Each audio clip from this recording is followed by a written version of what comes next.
Sa bisa ng Executive Order No. 1 ni Pangulong Bongbong Marcos, binuwag niya ang Presidential Anti-Corruption Commission o PACC. Ang komisyon yan ay binuo ni dating Pangulong Rodrigo Duterte para tiyaking mapapanagot ang mga opisyal ng gobyerno na sangkot sa korupsyon.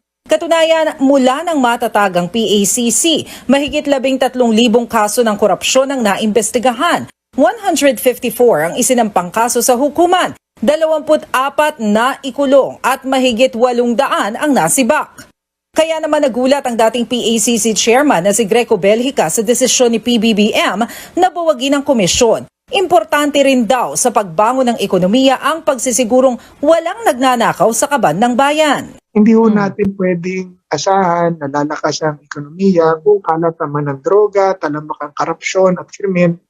Ngayong wala ng PACC, sino nang gagawa ng trabaho nila? Base sa Executive Order No. 1, ibabalik sa Office of the Deputy Executive Secretary for Legal Affairs ang trabaho. Bukod sa PACC, binuwag din ng Executive Order No. 1 ang Office of the Cabinet Secretary. At ang kasalukuyang Cabinet Secretariat ay pangangasiwaan ng Presidential Management Staff. Para naman sa mga mawawalan ng trabaho sa mga binuwag na komisyon, makatatanggap sila ng benepisyo alinsunod sa nakasaad sa batas.